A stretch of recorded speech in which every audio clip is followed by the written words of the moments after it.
Our next guest is suing Columbia University on behalf of several Jewish students there. Joining me now is lawyer Marc Kasowitz. Marc, first, I just got to get your reaction to what's going on at Columbia and now spreading to Yale, to NYU, to Penn, to University of Michigan. What do you make of it all? Well, Elizabeth, I think you put your finger on it perfectly. This conduct crosses the line. What's happening at these universities right now is that the Jewish students are being singled out for discriminatory, intimidating, harassing treatment merely because they're Jewish, and only because they're Jewish. And what does that sound like, Elizabeth? It sounds like the early 30s in Germany. And in fact, in Germany, in the early 30s, the place where Nazism and Nazi ideology got its biggest traction was in the universities, with discrimination and intimidation of Jewish professors and harassment of Jewish students. Yeah, I was struck. Exactly.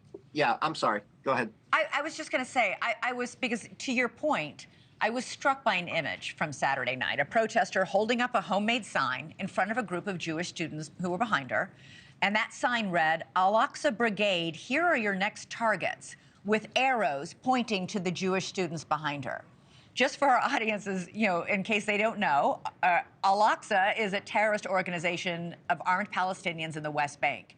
How on earth is holding a sign like that up okay?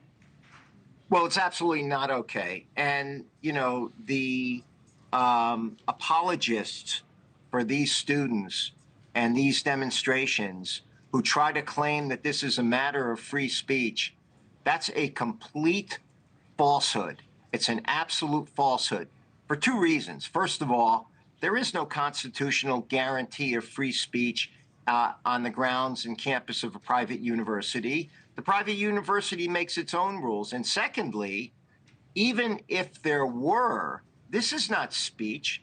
This is not political discourse. This is not an exchange of ideas and views.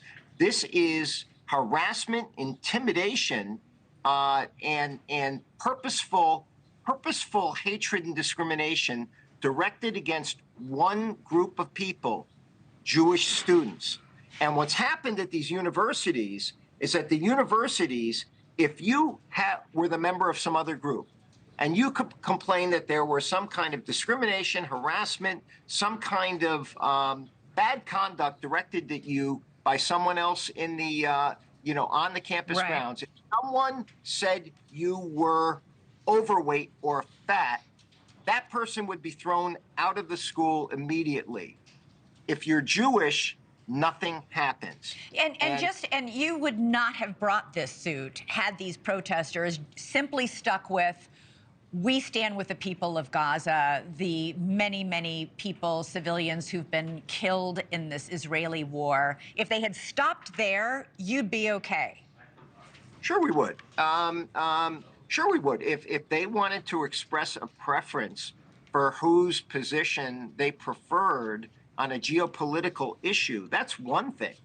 But when you say river to the sea, you are calling for the extermination of 7 million Jews in the Middle East, okay?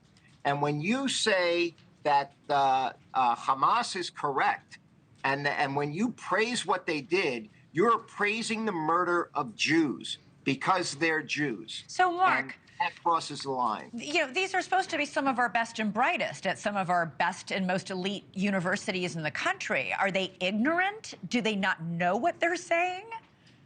They know exactly what they're saying, Elizabeth.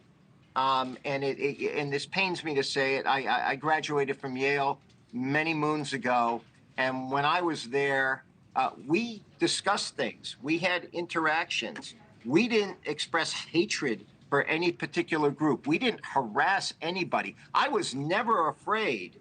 I'm Jewish. I was never afraid to talk about my faith or to talk about my support of the state of Israel when I was on the Yale campus or when I went to law school at Cornell. Now, a Jewish kid is afraid to walk on the campus if that person is going to be identified as Jewish. Thanks so much for watching. Go to joinnn.com to find NewsNation on your television provider. And don't forget to click the red subscribe button below to get more of NewsNation's fact-driven, unbiased coverage.